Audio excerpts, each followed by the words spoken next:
All right, let's go. What do you want to talk about? Let's have some fun. All right. Just what do you think about your group so far this spring? I think we've got the best linebacker in the Big 12. I got no problem saying that. I think Jacob Manu proved last year how special of a player he is.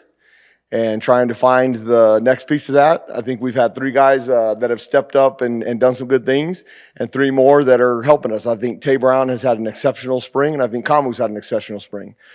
Justin Flowe made significant progress from some of the assignment mistakes that he made last year, which is a huge value bonus. Levi Sua is doing a really good job over the last week. He's had a couple great caused turnovers. He's moved around, and schematically is not an issue. It's a matter of getting full speed reps.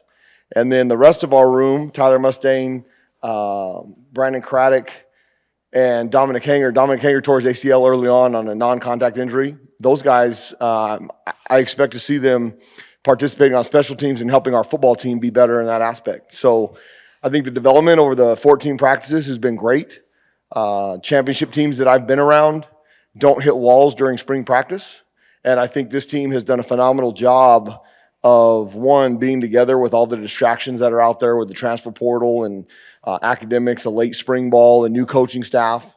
You got to give this football team credit. They've really fought through some of that adversity, and that'll help as we get into game preparation come August. Regarding Flowe, he was a highly rated recruit coming out of high school.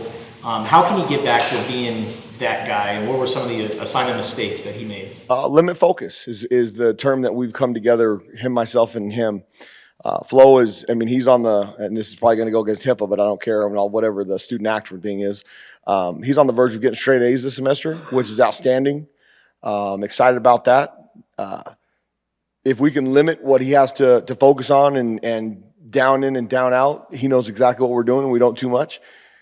He's going to be a really good player and help us. We've got to put him in now. He's going to be a four-core special team guy because of his athletic ability. He's got the potential to cover punts. He's got the potential to block punts and do all those things. He should be one of the first ones down on the kickoff. He hit almost 22 miles an hour today on the GPS tracker, so obviously he can run. He's got that skill set. So it's our job as coaches to put him in position to be successful and use that ability. I recruited the tar out of him out of Upland High School, and I'm glad I finally get the opportunity to work with him. In terms of his athletic ability, having that versatility, what can that do for your guys' defense, being able to put him here, put him there, and do a lot of different things with Justin? See, I think we've got to find pieces where we don't confuse him and make him play fast. And that's our entire 11 on defense. If they're confused or they're thinking of what we're doing, they're not going to be as good as they can be.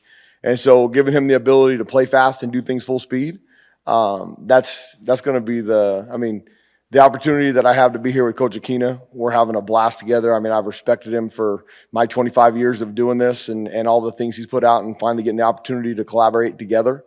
Our job is to make sure that those 11 guys know exactly what they're doing. They know what to do and how to do it, and they can do it in a reckless manner.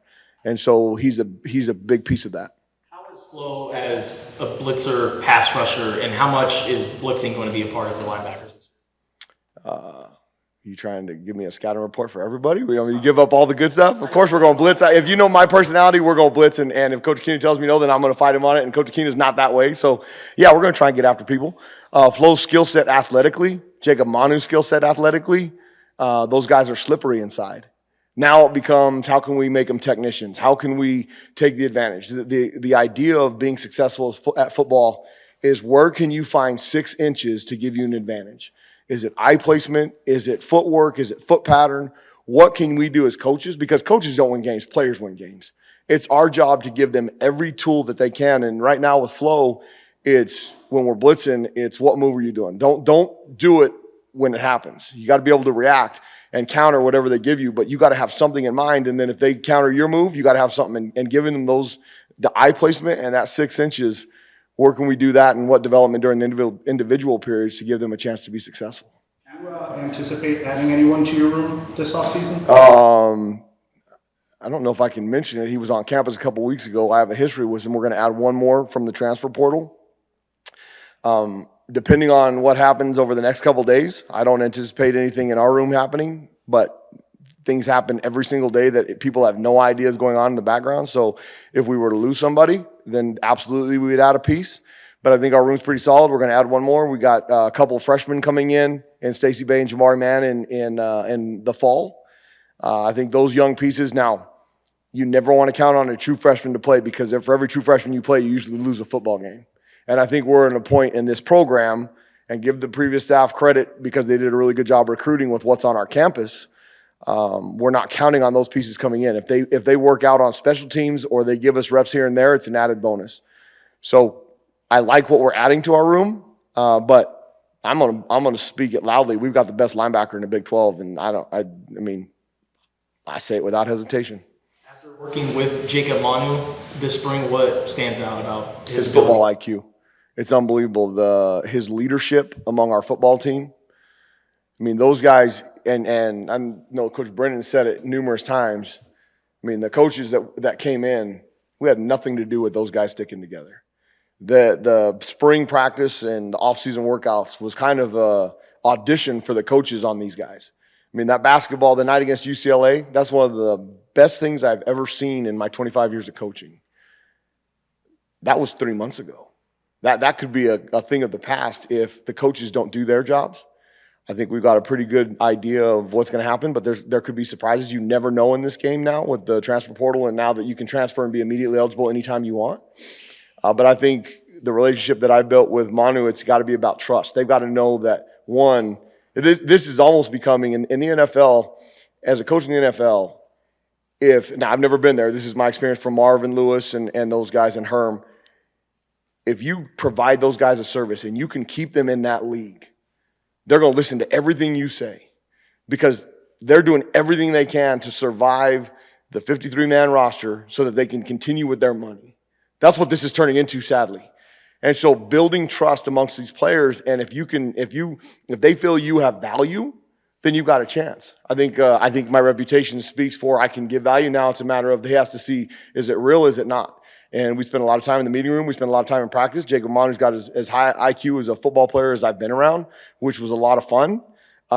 There was a lot of instances because he played in the scheme last year, coverage-wise, that we're doing, that he was teaching me early on, which is awesome because any coach that says they know it all, they're full of it. And so that was a great opportunity, and the relationship to build with Manu has been a lot of fun. Looking at your special teams unit, how's it been working with Tyler Loop, and where are your punters at right now? We had a great competition between Tyler, Jordan Forbes, and Cash Peterman for the punting job all spring. I don't know that I have a number one guy coming out yet. We've got Tyler Loop hit a 59-yard field goal today. Prior to the two misses against, I believe it was Washington State, he had tied the record for the highest percentage in field goal percentage in the history of NCAA. To be able to recapture that, he would have to go about 30 for 30. Now, I coached a young man in New Mexico, John Sullivan, who was a consensus All-American, who went 24 of 27 and hit 26 of 29 and hit 26 in a row at one point, I think. He missed the first two against UTEP, and we lost that game. I hope he's listening to this because I haven't forgot that. But I think my opportunity to help Tyler Loop get what he wants, and that's to make it in the NFL, I think we've got a good rapport, but the credit goes to 100% to Tyler for where he's put in this position. And I think you got to view specialists as erasers. They're on the field to make up for mistakes that somebody made that we didn't get a first down, we didn't score a touchdown, we're having to punt the ball. Those guys have to come in and fix those mistakes. And I think we've got a pretty good one right now in Tyler Loop, and then we're going to have to figure out who our punter's going to be. Just thoughts on Brent Brennan and the culture that he's put in here in Arizona. He's probably going to get mad at me for saying this, but I think Brent Brennan is magical. To do what he did at San Jose State, which hadn't been done, and Coach Tomey did a great job. I was on the staff at New Mexico when we played them in the 2006 New Mexico Bowl, and I think they beat us 20-12. And then Coach Brennan to go back there in 17 and build a championship culture that survived the transfer portal and NIL at a school that doesn't have the resources that we have here. I don't think anybody appreciates how hard that was and what an unbelievable job he did. I think he's the perfect person for this job. I'm honored that he gave me a phone call to come and be a part of this staff. I think we've got a fantastic staff that can compete for championships at a high level. It's going to come down to recruiting. If we can recruit at a high level and get players on campus that can compete to win the Big 12 championship, Coach Brennan's going to be like Coach Tomey around here. He's going to be here for a long time, and we're going to win a lot of football games and have a chance to compete for a championship every year. That's all you can ask for. And he was brought up by the right people in this business. I worked for Coach Long, Rocky Long, for 20-some years, and then I was head coach, and he was my defensive coordinator for a few years. He's in that same path, with Rich Ellerson and Dick Tomey. Those guys are close, and we have the similar beliefs and philosophies, and that's why it's been a great match for the first 2 months that I've been here. And I've known Coach Brennan for a long time and have always, if I had the opportunity to work for him, with him, however, I was going to do it in a heartbeat.